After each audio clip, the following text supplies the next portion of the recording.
Okay, what happened to Kaycee? Remember Kaycee? I promised to let you know how things worked out for her, so here goes. When Kaycee's parents heard her story right there in the counselor's room, they both were in tears. It was suddenly and painfully clear that they had really not been as close to their daughter or known her inner world anywhere near as much as she had needed. Both mother and father began in the weeks that followed, and with the counselor's help, to work out how to set this right. It had taken years for the problem to develop, and it would be best to go carefully and with determination to make it right. Kaycee's mom had a small business, a group of fashion shops that absorbed much of her time and energy, and had done so since her children were small. She resolved that this had taken up too much of her time. She had 2 younger children as well as Kaycee, and was also concerned for them. She rearranged her life with one clear goal, that she would be home when the kids came home from school. From that basis, she would begin to build a stronger connection with them. She made no promises or fanfare about this. It just simply began to happen, but it was close to 100%. It changed the entire feeling of their family life. In telling you this story, I'm aware that you might well ask, why was it the mother who had to curtail their career? All I can say is this is what this mother decided. Life isn't always ideologically right. Kaycee's father was, if anything, more distraught. He wanted to break heads, phone lawyers, but he was led to understand that this was, in a way, the easy route. Throw some power around. What was needed was harder than that. He acknowledged painfully and slowly that he had been a woeful father, at least on a personal level. He too began to work out ways in which he could listen, attend, and show up more in his children's life. This dad traveled a lot with work, and it occurred to him that an upcoming job in Cairns in tropical North Queensland would occur during Kaycee's mid-year break, and that potentially she could come with him and perhaps go snorkeling for a few days on the reef afterward. He put this idea to Kaycee, fully expecting she would snub the idea, that the last thing she'd want to do would be hang out with an old guy like him. So he was surprised when she said yes and looked and sounded genuinely eager. In fact, she looked vulnerable, as if thinking, will it really happen? Will he cancel at the last minute? Kaycee was taking a risk. They both were vulnerable to it being a failure, and they might not get along. That's how it is with real relationships. Your heart is on the line. The trip went well. The business part took 3 days, so Kaycee was blissed out to lie by the pool, wander around the promenade and shops, and read books. She also had the chance to observe her father in a work setting. She saw that it was not all smooth sailing, that he was under pressure, dealing with a lot, rallying a lot of energy. She realized that this was something he did every day so as to provide for his family, but at the same time, she saw that he had talents and skills and was using them for a good end. It was a side of him she hadn't seen.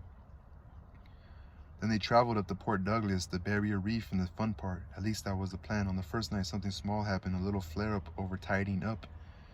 Kaycee can't really remember what it was, but suddenly they were fighting, and out it all came. Perhaps if you've experienced this, a small issue suddenly provides the detonator for the main explosion. All the hurts and resentments build up over months and years come bursting out. Kaycee really let fly. It was very specific. The time in the 4th grade when she had been the solo singer in the concert. He had promised to come and then not shown up. At times he had yelled at her mother, frightening them all, but mostly his absence, his distractedness around the house, his preference for the shelter of his newspaper than the games and interests of his children. Dave, the father, fought a huge urge to defend himself, to give reasons to counterattack with examples of her selfishness, her deficiencies as a daughter. He kept a tight rein on this, breathed deeply, and kept listening. In fact, he asked for more information, more details, in case he kept it coming. As she wound down, she was aware of his face, and a look of remorse mixed with a kind of pride almost in her gutsiness. This wasn't a tantrum. There was real hurt and vulnerability in what she was saying. He was genuinely ashamed of causing her so much pain. That look spoke to her more than words, and the feeling between them softened. The next day, swimming among the turtles and multi-hued corals was beautiful. They chatted with other tourists. The days flew past. Father and daughter, still tentative and careful, found themselves laughing or just spending sweet, quiet time, wordlessly happy to just be. When they got home, Kaycee's mom couldn't wait to ask her how it had been. She waited until there was a good time, peaceful and private.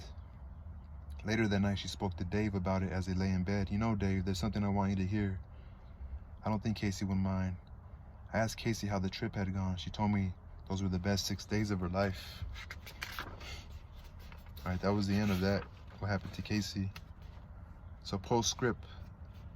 There's a film you should see if you have a girl. If she's 14 or older, she would love it too. It's called Made in Dangenham.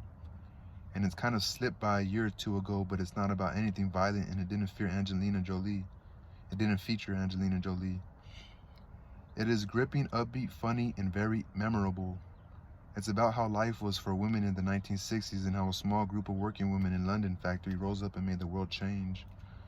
It's a positive, quietly shocking story that makes my eyes well up every time I watch it. There was an interesting little angle to it that the richest, most successful woman in the movie is the most depressed. The film shows that only women can free themselves, that the world will never give you freedom, it has to be taken.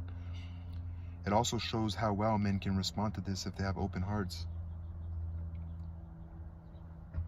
Your daughter needs to know she was part of a bigger story, a fight that has been fought on her behalf long before she was born, and that she needs to keep fighting. 100 years ago, a woman couldn't even vote.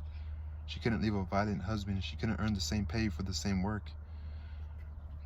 Right now in Afghanistan, 1 in 6 mothers die in childbirth. In the towns of Papua New Guinea, a queue of beaten, bleeding women stands outside every hospital every weekend. In the city you live in, there are women who are sex slaves, probably children. There is work to do. Germaine Greer, the woman who more than any other has blown the trumpet for the movement to liberate women, said it in her recent book, The Whole Woman. The Whole Woman. Read that, The Whole Woman, by Germaine Greer. The whole, W-H-O-L-E, woman. It's time to get angry again, and certainly time to mobilize our love and our determination, and for all daughters everywhere, to put things right. I believe that, man. I gotta be on my daughter's side, man. I showed my daughter this book yesterday and she smiled and she was happy. It was just at the end of the night, my relationship with my own mother and my stepfather, and my relationship, with my family, that's been pretty bad. Kind of ruined my daughter. I was saying some words in front of her. I don't know, I let my anger get the best of me. And now I'm homeless. But I'll find a way to upload this, guys, and I hope you enjoy it. It took a while to finish a book with everything going on, but anyway, if anybody has any type of income availability from me, something that can kind of, maybe I could work from a computer, or I can do some online work for you guys, or maybe delivery job, or something, something that can maybe suit my skills, but also my insufficiencies, or my anxieties of being around men because I was bullied, and I have a really bad taste of men, and there's like a lot of tough men in the construction industry, and when it comes to work, that's all I kind of know. So I don't know, I could kind of use maybe something different, I don't know. I need to make income, I don't want to resort to drugs, some people might not know this, but my older brother Joseph, and it's unfortunate, but my biological father got 2 women pregnant at the same time. My mom, who had my older sister, and my older brother Joseph, who's from I know his mom, and I have a really deep respect for her. Her name's Ada. She's the grandma of my nephew, who my brother left behind. My brother, he lost the battle to drugs, and he died literally the January of 2020, which is like less than a month before COVID struck, because COVID struck around February. But my brother was already dealing with what he was going through even before that, and I was already dealing with what I was going through.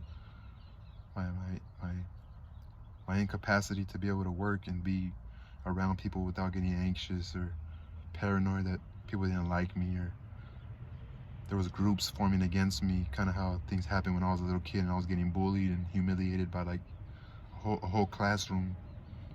There was even a time when the bully humiliated me and called me a name out loud in front of the whole class, and everybody laughed.